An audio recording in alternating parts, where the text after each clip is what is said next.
Right? Well, it's hard. And then you see people these days and they're like, I don't even know. They have no life experience, which is so sad to me. Yeah. Like they didn't have moments where they had to figure it out, get stuck, get their car towed. You know what I mean? Yeah, They're just like, right. whoa, what is this? Right. Everybody's very square. And you know what's crazy? Those people make it to SVP and VP as well, but they don't have the same impact as those who did hustle and had that journey, you know? Like, that's what the difference is.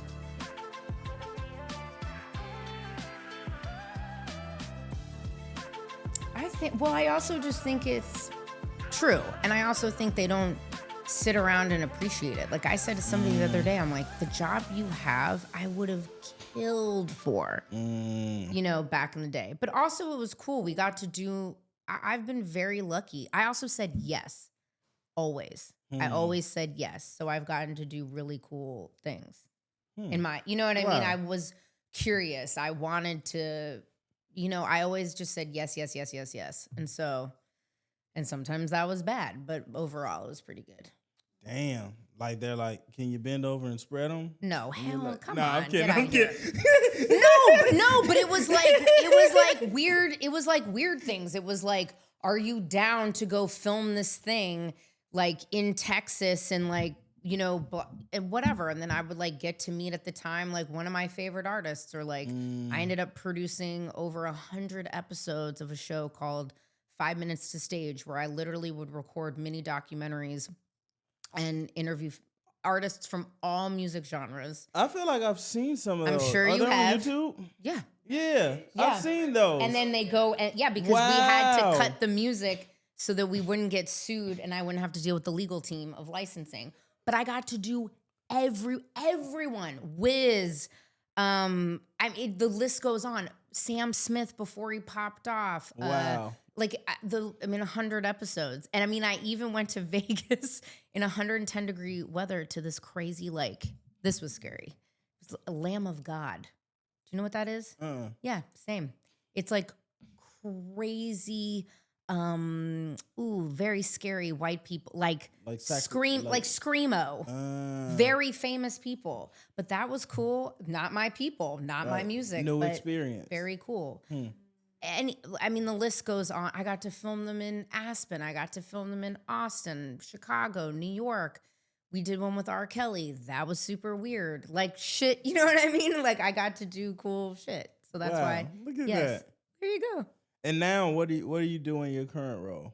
Well, I have to interview you, LaRussell. Well, I like to know who I'm talking to. Okay, so in my current role, fair enough. I mean, yes, fine. We're internet friends, so we might as well meet each other IRL. In my current role, I oversee both business and editorial. So I make sure that the magazine makes money. But then I also oversee social, video, audio. So making sure they get those production teams get the money that they need. Because I was a producer so for very long, I have lots of opinions. Right.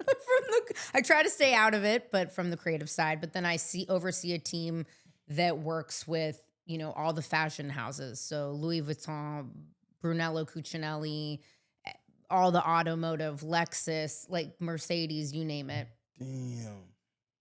Yeah. Wow. I know, it's great. Congrats. I found out I was promoted and pregnant the same day. Congrats. And she just kicked me hard. She knows that you're here because I got flavor all day long. I in the love car. it. Seeing her yanking. She's like, on the umbilical like this. Yeah. I mean, here's the thing. Spotify, every Friday, as if it's 1997 and it's a Tuesday and I'm on Hate and I'm in Amoeba and I'm like looking through new music. Same thing I'm like, okay, fine. Friday, new music Friday. And it is 99.999% a real bummer. Typically, it is so sad to me all the time. And I've had this conversation with Short many, many times. Real sleepy, sad, not my thing. Yeah. But then I think because I was listening to one of your many albums so many times, all of your features or all of your singles start because you just release music so often that now I can look forward to New Music Fridays because I have a song from you typically. I love it. And I love it. Because I'm like, finally, some music that knocks. I can smash on the 405. Right? And it's good. Yeah. You release so much music. I try. I was recounting this morning, and my wife kept interrupting me, which really pissed me off. But I got to 38 albums. How many records have you put out? I think I'm at 41. Wow. Yeah. That's so much. And then you have artists like Saweetie, also from the Bay. Shout out, because you know I love you, girl. I don't know which camera to look into. She won't. She like just singles, which is a totally different strategy. Yeah. But that's so much music. How do you decide to not just keep it on a continuous cycle of singles, but then group them together as albums? Like, do you have, okay, I'm going to stop at this amount of songs, or how do you do it?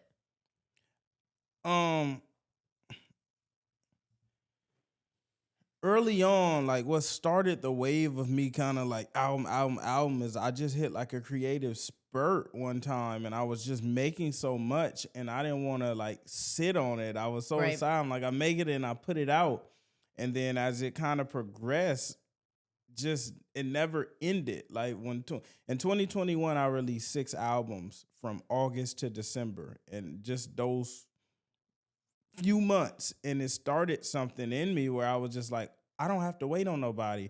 And I started seeing my royalties increase and my life increase and change. And it was like everything opposite of what they were telling me in label meetings. You know, I would see the difference. I drop an album and people are like slapping that song now. Like, I Got Flavor is new and people slapping it. So it's like, I don't think there's ever not a demand for new music from someone you enjoy. You won't like every song, but you're not going to be mad that I'm releasing more, you know? Never mad.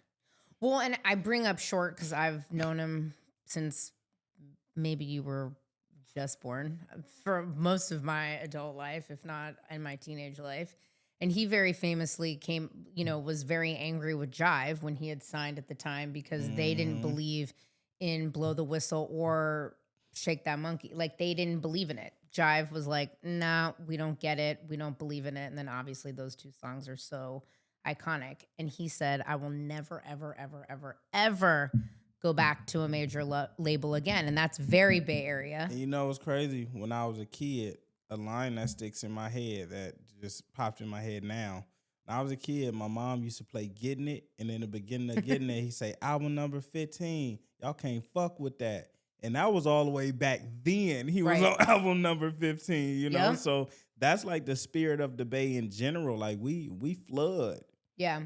You do flood. And I think you're right. Like, I've never been bummed to have more music. It's a great, if anything, I just feel grateful for it. Like I said, I actually am like, all right, Spotify New Music Friday, I'll give you a chance. Because for a while I was like, you're garbage, you're trash. Yeah. And if you give me one more sleepy, leapy, weird song, I'm going to lose it. Like, I can't do it, you know? It's funny. There are moments even for me, I've been doing this for so long. I come to these moments where I'm like, you know what? Fuck the podcast. Like, I have so much on my plate at work. I'm cooking a child. I'm not going to do it. And then without fail, somebody will hit me up that I've never met before, or that I know that I really want to interview. And they're like, oh my God, we should come on the podcast. And you did that. Come on. And I was in the house. I was like, oh, Rachel, like screaming. I was like, oh my God, LaRussell, you know that song I keep playing? You know the guy, he just worked with Lil Jon? Yes, the one that slapped. This is, okay. And it's so amazing. And so I really appreciate that you did that. You know, that comes from like your work though. Like I seen you in the likes and in the comment, and it was like, let me see who this is. And then I seen the page and it's like, oh, you're working and you're building something. And to me, that's always like an indication of like community I want to be in. Right.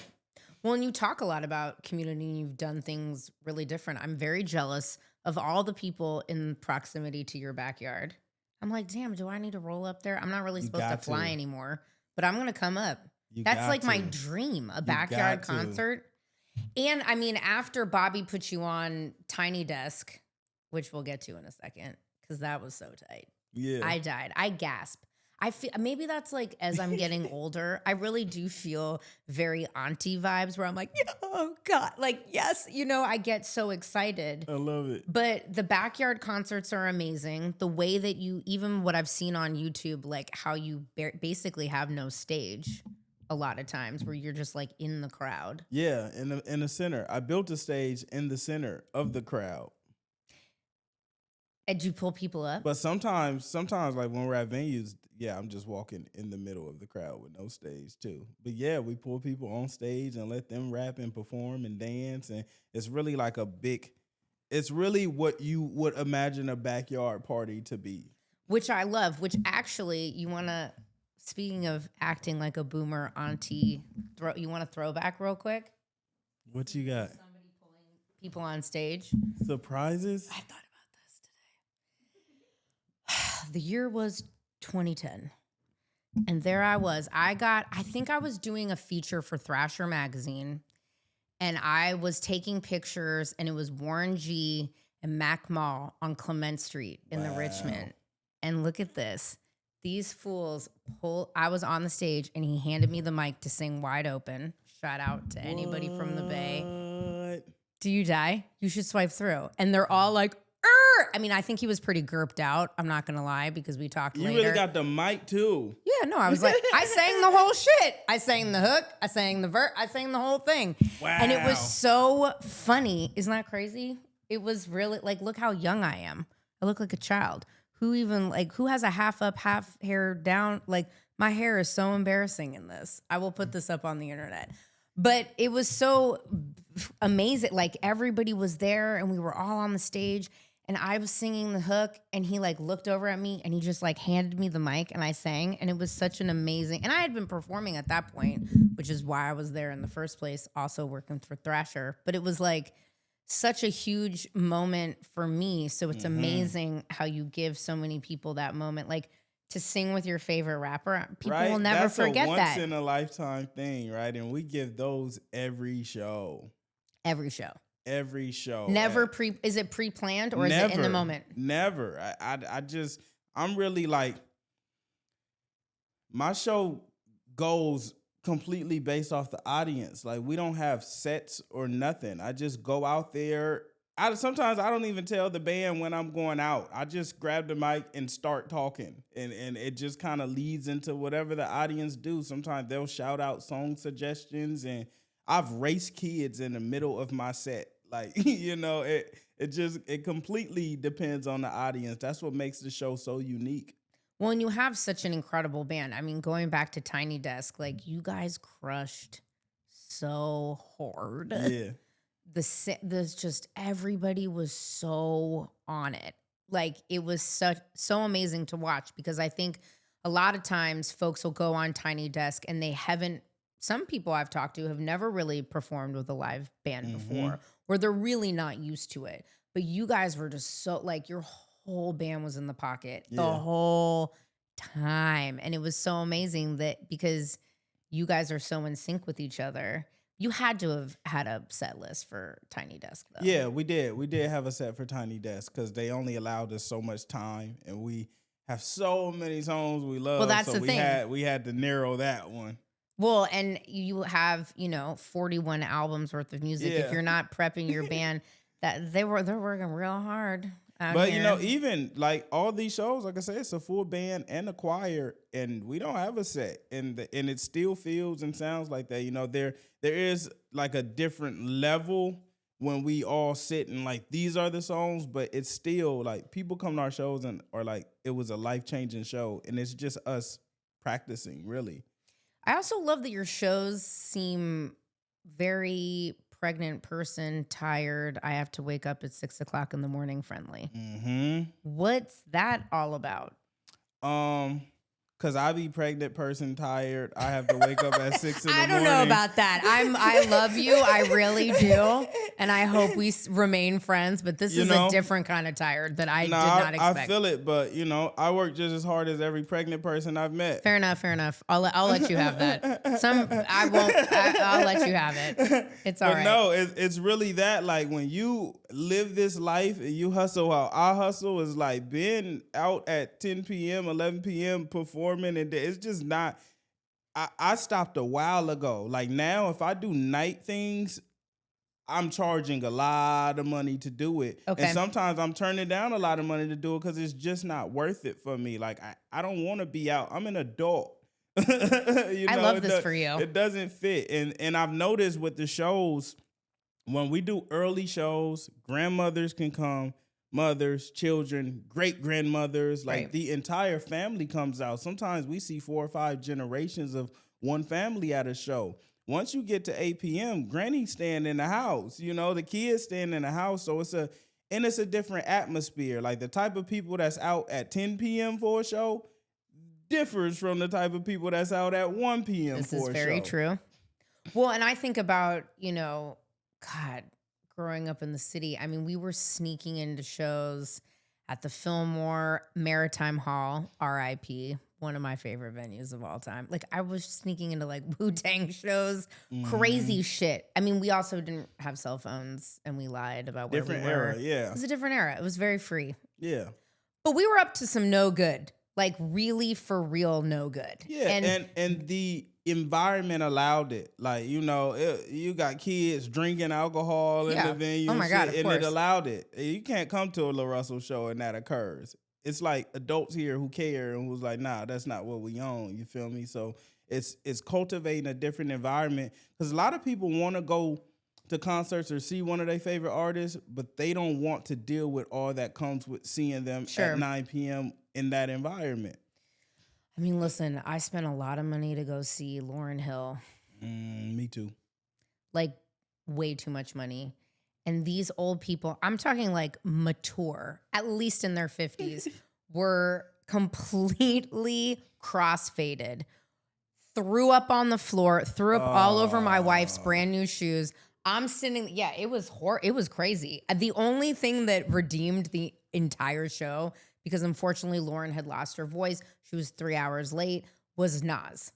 When Nas came out, I was like, all right, this is great. When Nas left, I was like, we can wrap it up. But it's like, 55-year-olds are throwing up everywhere. It was wild. It was so crazy. And I've been blessed in my career to have gone to more shows than anyone likely sees in a lifetime, But how lovely is it that you provide an environment where everybody can go? Everyone I love that. Feels good and safe. And the most beautiful thing is like our shows usually end. We're usually out of there by 5 p.m. at the latest. People could go get dinner with they. I had a whole show in Concord, and after there was a park across the street, and I was like, I'm finna go to this park. So if y'all want to meet me over there, you could do that.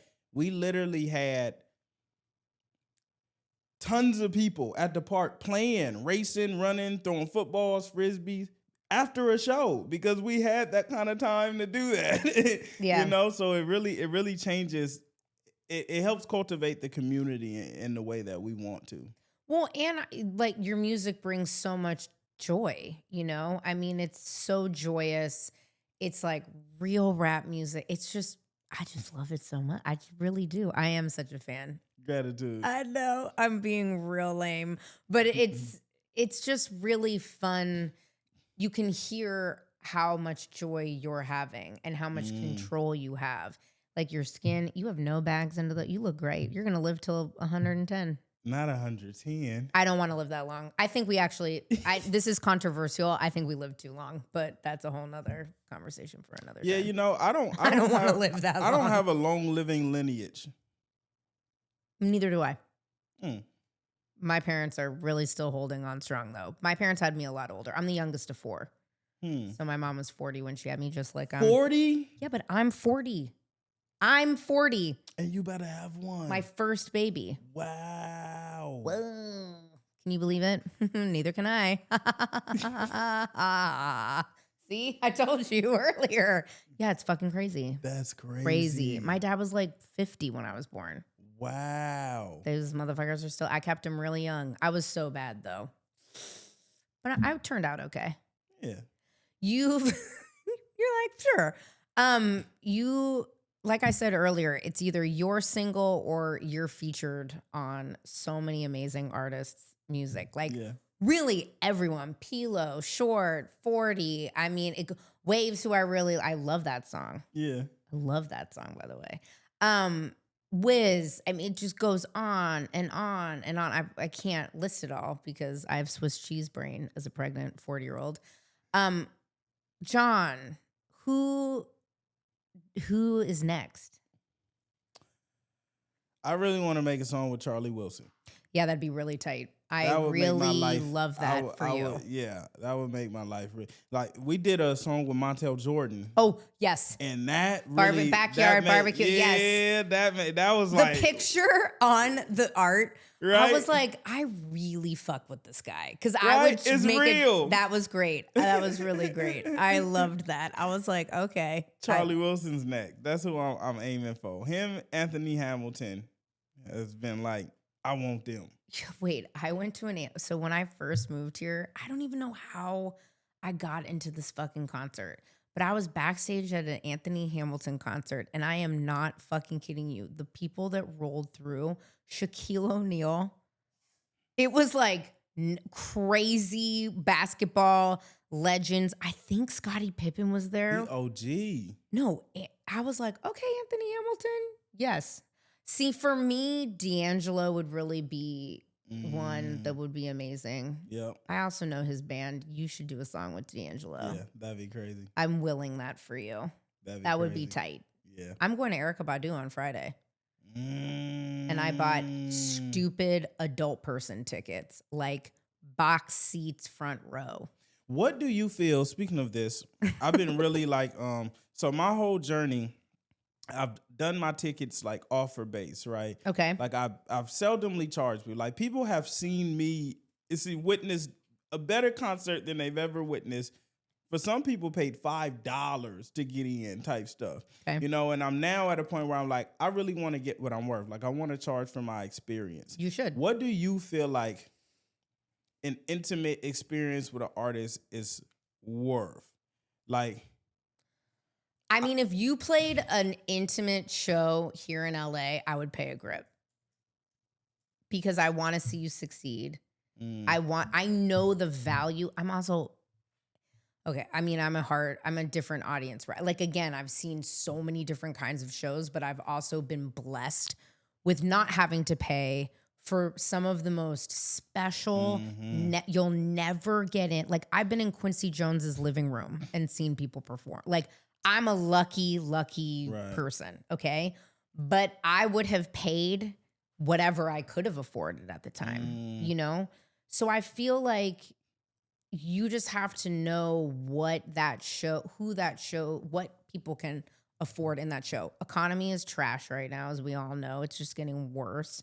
But like, Erykah Badu, I paid so much for and my wife was like, I'm not going with you because the last time we went, it wasn't that great. I'm like, cool. We are two very different people. This is the 25th anniversary of Mama's Gun. That album changed my life low key. Get out of here. I'm taking somebody else. So, you know what I mean? Yeah. It's not for her. You don't deserve to go, you know? So I think you have to price it, I don't know, like $200. That's a grip. That's a grip. I would pay it. If you did a show, like if you did a small show down here, I'd be happily pay you $200. Nice. You're like, cool. Since I don't put pricing on my tickets, I will see $200 from Liz Cully on the Amex coming through. But I would though, because I went and saw Tony before Dwayne died, R.I.P.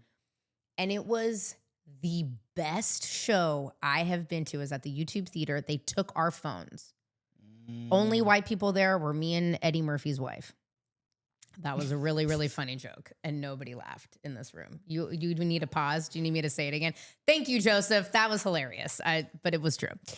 I have to tell you, I think about that show often. Wow. Often. And that shit was expensive. It was like $120 a person. It wasn't that small. So I don't know. Like you have such a community. I feel like people want to give. Don't you people like invest in you? Yeah, we just did $1,000 show. Oh, that's a grip. $1,000 ticket. I gotta buy hella diapers and shit, so I don't know if $1,000 I can pull. But Yeah. I would pay you $200 right now. You know, the difference is like what we do too. I don't have like out of all those shows you went to, how many times did you like actually speak to the artist, see Well, them right. and hug them and touch them, and it's like they're I'm a here with terrible person to ask that too, because a lot of the time you there. I do. Yeah. So I am not a good person to ask that to. That being said, never met Erykah Badu. Don't want to meet her. Don't want to ruin the fantasy, because the fantasy has been ruined many times. I will not call out who, but it's horrible. But like D'Angelo, like I got to go with his original manager, who unfortunately passed away. I went downtown. You should have seen me. I was so lame backstage. Like there was Diddy there, like all these fucking people there. And somehow D and I locked eyes, and I was like, I'm so happy to be here. And and Chris Daddy Daves, who played on the drums, who you might know, Bay Area, played with Michelle and Angelo Cello for a very long time. Saw him at Yoshi's in Oakland as he got his career going with Robert Glasper. Like all these people were back there, and I was like, oh my God. And hugging him and dying, like that never happens to people. So the fact that I know that joy and you allow people to get that close to you is very like every show for me. I know that would be really cool. And you give great hugs. Gratitude. Yeah. I think that people want that though. I think what you have understood is that nowadays the barrier between audience and artist can be whatever you feel comfortable for it to be. Yeah. Back in the day with labels, with the way TV was, no social media, there was such a chasm. Mystique too, between people. And even with the timing of your shows, it was so unobtainable. It was so, we didn't know these people at all, you know? Right. And now sometimes we know too much, but it's really your comfort level. Yeah. Because aren't you doing a show here soon? I saw it. Did you? I did. Yeah, actually, I'm doing PuffCon next week here in LA. No, that's not what I saw. No? October 20th, I think. Chance the Rapper. Oh, with Chance. That's cool. Yeah. That's tight. That was at 8 p.m. though, I saw. Yeah, that's because it's a Chance show. I'm just fair enough. Yeah. if I'm just supporting and not doing it, then, I don't have much merit. But my own personal shows. They're in the afternoon. Yeah. I love that for you. Yeah. Like, deeply love that for you. Little John has this amazing way of always really riding hard for the Bay. Right. Like, hard. And always picking folks and working with them on songs that become such legendary hits, which I feel like you guys have just done. Yeah. Those two songs are so good. We got more. How did you meet Lil Jon? We had tapped in a few years back through a mutual because he was at a studio in the Bay, but I wasn't really like who he was working with. I wasn't really dealing with closely at that time, so I was like, I'll just wait till it realigns. Yeah. And recently we were out here for something, and we were having a random convo, and I was like, I'm gonna hit Lil Jon and see if he's ready to work. And I hit him, and he was like, yeah, let's get up. And it was just as simple as that. We got in the studio, and that first studio session we made, Having or Not. And we instantly released it, like literally, I think the next week. And then we just got back in, and we just like, that's the homie now. Have you ever watched this HGTV show? Mm-mm. Really? None of you got any of you? No. Okay. Well, if this was for anything, it's for you to go and watch Little John Wants to Do What? And it is an HGTV show where he literally interior designs primarily like middle-aged, middle-class white people's like 4,000 square foot homes in Atlanta who kind of want like club swinger dens in their basements. It's amazing. I gotta go peep. No, like you have to. And you'll think of me and be like, wow, this is crazy. I've only met him one time, and it was so long ago, 15 plus years ago when I first moved to LA. And I was like, I fucking love Little John. Yeah. Like, he's so wonderful. Seeing him now, and seeing videos and clips and hearing songs from him back then and then meeting him now is so crazy because he's like a transformed human. Like the Beachbody. Man, I in his can't. 50s, like he's just, but He's even like yoked. spiritually, like he's a really dope person. Yeah, I'm telling you, go watch all 3 seasons of Little John Wants to Do What? Yeah. On HGTV. I would die to interview Little John. He's so smart. He's so hard. Like that guy just has continuously hustled Yes. in so many different artistic lanes, Yeah. like tech, interior design. Like I'm telling you, you have to watch that show, Yeah. especially because you guys are homies. Like you'll die I'm a Pete. because that's very fun. All right, so you just hit him up, and so there's more coming. We got an album. Yeah. Oh, full album. Yep. Is that what the album will be? I guess you don't wait. You just keep releasing albums in between. Yeah. Will Having or Not and I Got Flavor be on that album? Yep. I'm very excited for that. Yeah, me too. That's amazing. Right. But he always is on the pulse of the Bay. Always. He's always ridden so hard. Yeah, I think he has a genuine love for Bay Area. It's the energy though. Like he's a Bay Area person. Yes, Like, I agree. Through spirit, like he's us. I feel that through him always. And the beats, like they're just that Yeah. we like that kind of You know, I had asked music. him, I was like, man, how did you get like our sound? Like, how did you know? And he was like, I didn't. Like, I never heard the sound to know. I was in the studio with them and I just started creating things and they liked it and I kept going. And it's like to hear that, like he really architect a lot of the hyphy era of Bay Area Hugely. sound. Hugely. He was right on the ground with all of that. Yeah. Like, Tell Me When to Go. All of it. Even with Blow the Whistle. Two of the biggest songs to come out of the region came from Lil Jon. There's so many iconic rappers that we all grew up with. 40, who you've worked with. Keek, which I don't know what happened to him. Last time I heard he was in Sacramento. I hope he's okay. I don't know. I don't know. But Mac Mall, Mac Dre, Tupac, so many iconic Bay Area legendary rappers. I ask you the question that I've heard painfully so many people ask me, other people involved in the industry from the Bay. Why do we never go full mainstream? Well, Tupac's a horrible example of that, so take him off the list. But everybody else.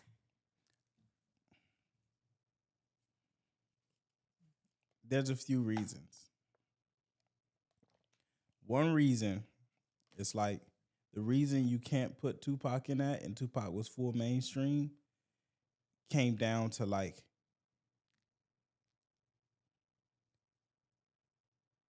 his ability to communicate beyond his region. That's what I feel like stunts most Bay Area artists from reaching that tier. Like if you go watch my Tiny Desk, you only know I'm from the Bay through certain songs or because I tell you I'm from the Bay. But if you listen to me rap, Do That Little Dance, or When I Come Home, or 20, any of these, album cuts, you don't know I'm from the Bay because my sound and my abilities expand beyond my region. Like when I first started blowing up off 2021 Freestyle and Leakers Freestyle, people thought I was from the East Coast. Off just hip. One of my first big moments was the Breakfast Club Freestyle, and they thought I was from Philly and New York. I think that plays a big part in like the world receiving us because when we go other places, it's hard to explain, but it's just something I've experienced. Like it's a communication thing. It's a reason why certain rappers from certain regions, like if you got a heavy accent, it's really, really hard for you to go like global because the world, you got to really get the world for you to get to that height. And if the world can't understand or perceive what you're talking about, not even just how you speak, but what you're talking about, like a lot of Bay music is pimp culture and it's like, it's a different culture. It doesn't speak to the entire world. It speaks heavily to our region. 40 is one of our biggest artists out the region, but if you go to New York, they feel differently about 40 than we feel because of they can't understand or comprehend everything he's saying. You feel me? Yeah. Well, and if you Versus Tupac, Yeah. no matter where you from, if you turn on Changes and I Ain't Mad at You, no matter what part of the world you're from, you know exactly what he's talking about. Yeah. Hit him up. That's one of my favorites. You know exactly what he's talking about. But if you turn on 40 and he come in and say, I be more hipper than a hippopotamus, get off in here like a neurologist. Like, we understand what he's popping, but somebody from Omaha might not understand what he popping. They like, that don't make, It's true. Well, and if you listen to some of the songs that he was even doing after Tell Me When to Go and with Lil Jon, like when he was really trying to go mainstream, because it's funny, at that time, I was actually the first hip hop intern at Capitol Records at the same time. And it was so funny because my boss at the time, we would obviously talk about the Bay ad nauseum. And 40 tried to slow down. Mm-hmm. If you listen to a couple of, exactly what I'm talking about. He tried. And it didn't, for all of us OG fans, it lost some of that. It didn't translate. It just didn't work. And it still didn't work. But though, shout out, I do love that in one of the songs I listened to of yours, you talk about Pinole, which is hella Bay Area. I'm like, I had to rewind. I'm like, is he just saying Pinole? You gotta know to know. You gotta know to know. I really died. I was like, damn, I haven't thought about Pinole since I probably went to some weird party. Right. In like, where I got stuck in Pinole. I'm like, why am I in Pinole? But I loved that. But yeah, that's a really thoughtful and I think accurate that answer. I've sat and thought about that deeply because me being an artist from the Bay, I'm like, most of the time, if you ask people in different parts of the world, if you were to go to every state and say, who's your top 20 hip hop artists? It's very, very seldom Bay Area artists end up on that list. 100%. It's very, very seldom. I'm in music and have the discussion, and it's very seldom. And I really think that's the reason why. It's like we haven't really globalized our music. All of our biggest songs are regional records versus some artists' biggest songs. Like I say, I Ain't Mad at You and the Changes. That's not regional. Like that doesn't. Changes you don't think is of is maybe one of my least favorite Tupacs. I love that you keep crazy. That's not my even song. Beyond that, like Dear Mama, Brenda's Got a Baby. These aren't any songs that you could connect to a region. Tell Me When to Go is directly connected to a region. Blow the Whistle is directly connected to a region. But most songs that become global, they're not regionally connected to anything. You just enjoy the song. Though it's interesting how Atlanta has been able to really hone in on regional music that has become pretty widely. But to me, in my brain, probably because I'm thinking so small in Bay Area. But we were just having this convo with someone because they were telling me about the Bay and like regionality, and I was saying, well, technically every song is regional because they come from an artist within that region. Sure. But for some reason, other sounds, people don't recognize other sounds the way they recognize ours. Well, here's the thing. Like your Tiny Desk, you bring up Tiny Desk, and you're totally right. Like you would never, I guess, technically know. But the second I heard Give me a beat. Yeah, or no, but for you, the second I heard your tone and the energy, like to me, it's so undeniable how Bay Area you are, which is why I ride so hard.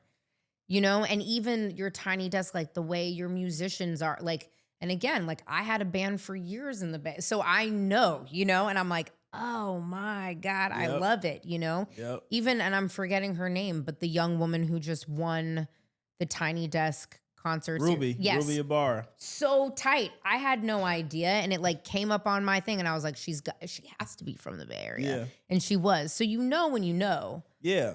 But it's always just been so frustrating for me, especially as it relates to, me being on the more business side of entertainment when people are like, well, people from the Bay don't blow. And I'm like, I I know, but it's been hard to understand why. And I think you're right. I think it's like such Yeah, regionally focused music. that's all it is because our R&B stars blow. Kalani is huge. Kalani, Her is huge. You know, like I know. it's literally just like Look at fucking within hip hop because Yeah. it has such a regional appeal. And those of us who are able to break that, they blow for like G-Eazy was major. He was huge at one point, you know. Sure, at one point. And it's literally just that. Like the moment that we get records that expand beyond the it worked. Like it's worked for me. I go everywhere and people know and sing my records and songs and but it's because it's not directly connected to that. Like there's songs that they could just listen to about the journey. Like GT Coupe is just about the journey of life. It has no connection to anything, you know, beyond life. Yeah. You should also do a song with Raphael. Yep.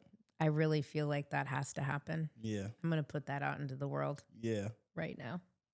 That would be so tight. Right. But yeah, you're right. It's such an interesting thing. But I think being someone, it's so joyous though that we do have our own music and culture, and it's so specific and it's so wonderful. And like looking at music history from a jazz perspective from Tony Bennett, like literally having one of the first bands with a ton of folks from San Francisco State University to like the Plant in Sausalito, which produced almost every fucking dope like rock. You know what I mean? There's so many different Green Day, Smash Mouth, Bonnie Raitt. And you see with all of these, like I said, Janis Joplin. everyone who makes it out makes music beyond the regional constraint.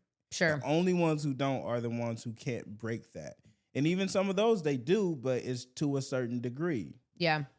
What's your like least favorite part about even remaining independent but having to still be in music biz industry?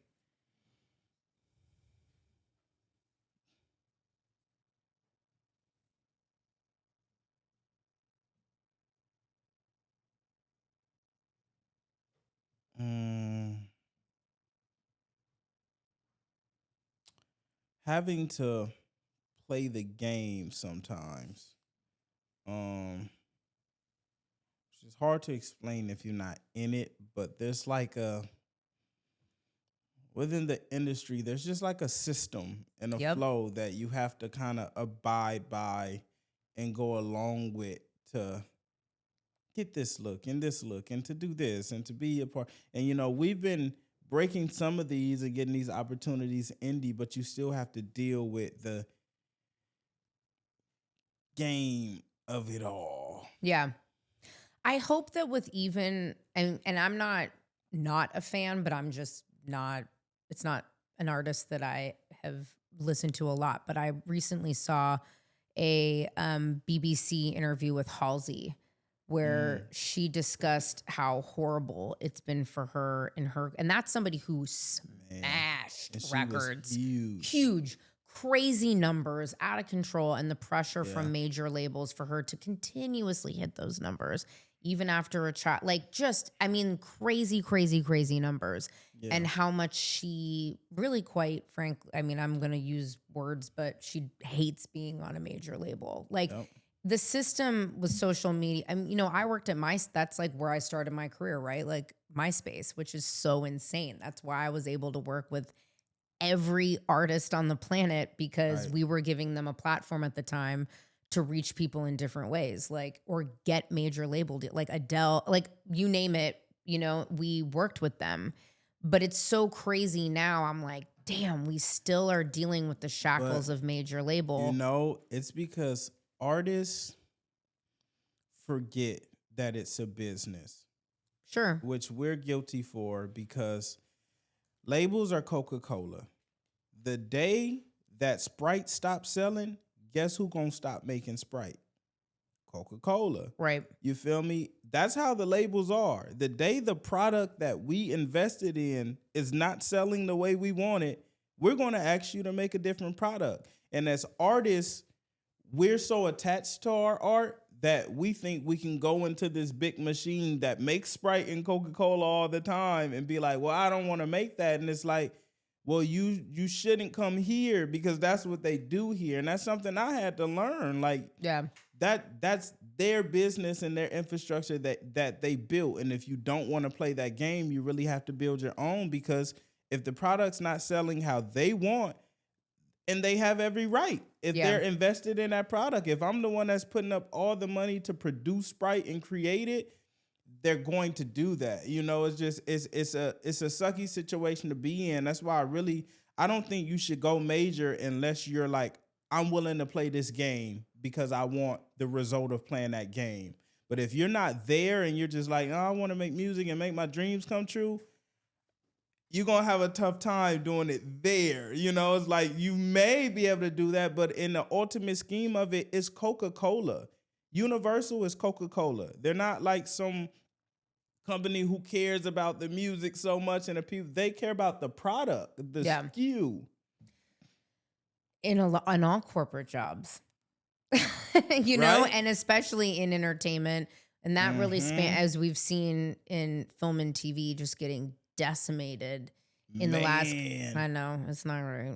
You know what? It's not great. What do you think that is? Like the reason why we no longer get BET 106 in Park or TRL or like even a Martin or Fresh Prince or Wayans, bro. Like what? You happened? mean primarily black content or live music? No, not there's black two. content, good content. No, for real. Like shit suck now. Shit is down to music. Like not black, but just like great. Like what happened? Yeah, it's a real bummer. Hence, I go back to the first thing I said, which is I was just devastated every Friday listening to garbage every week, new music. I think, listen, for film and TV, I'm devastated that we don't even just have a VH1 music video. Like, that's how I was raised. I didn't have, like, I took myself to school, took myself home, waited for my parents to come back, watched literally music videos all day long. Like, legit. Like, that's what I did. And then TRL came around and I watched that shit. The Grind, all that crap. It was wonderful. It was wonderful content. You know, they didn't, I think it's also commercials. I think for most of it, it's comes back to exactly what you were talking about. It's what Coke and Sprite want to pay for. Because their interstitial ads is effectively what pays for content. Jimmy Kimmel, the whole issue was that his advertisers didn't want his they didn't want to surround his content. So I think from a baseline level, that's the problem. I think from a artistic level in film and television, with the strikes, with streaming, not putting in place proper ways to pay people residuals, because nobody knew. So like, you could go and do a Netflix show, but you're not getting paid the same as a network television show. But those shows are being seen more. So it's less money. Artists are being paid less. Everyone from, you know, the writer, director, actor, sure. But you really have to think about all the people below what we call below the line, which is, you know, gaffers, lighting, makeup, costume, you know, all of this, right? Cinematographers. They weren't being paid the same. So the money was just like really being funneled into these major projects that, like, quite frankly, nobody cares. Like Last Black Man in San Francisco, one of my, like, what a beautiful, beautiful, beautiful, beautiful film. Like Jonathan Majors breakout. Like what a wonderful film. They had to raise all that money for it because folks are putting into more Marvel, into more like, I don't fucking know. I don't watch any of that shit. I have to be honest with you. I'm like, what? Though I did actually watch some Keanu Reeves on a plane recently. John Wick. I wasn't mad. The dog died in the beginning, and that really upset me. But other than that, I was kind of into that. He really fucking smashed on people, and I was into that. But more or less, that's not my vibe. You know, I'm more like independent film vibe. But again, it's just like whatever. Like an independent. You're not making dolls and merch out of The Last Black Man in San Francisco. Right. You're making merch out of a Marvel show. Right. So that's where they do less film and TV and put all the money into Snow White or whatever. Right. That's like the most PR answer that I can give you on this podcast. Right. And we see it, we literally see it reflected in society now. It's terrible. In the children, because the art has depreciated. Yeah. Like the art in totality have depreciated. Like we have worse TV, worse movies, worse music than we've ever had. And that's Truly. excluding the anomalies, you know, but overall, everything has gotten worse. Well, and it's funny because my wife and I were talking about like what we're going to let her, screens, internet content is very scary to me because I'm watching a lot of my friends who have, toddlers or little kids. These kids are like severely addicted to their phones. They're watching like the content while I watched some little kid show the other day. I'm like, this is too fast and too loud. I hate this. Turn it off. Right. I was like, go watch some fucking Sesame Street. Like, this is mental. Like, get this off the screen. How do you feel because you have such a direct connection on social? Like, do you think kids should be on social and consuming all of this garbage content as much as, like, how do you rationalize that? Because you use social as such an incredible way of connecting with your I think it has to be a balance. Like Right. I use socials, but I've really grown. People love me because people see me. Like I'm outside in real life. Like I'm the person, I'm the artist you're going to run into or see randomly and get a real life experience.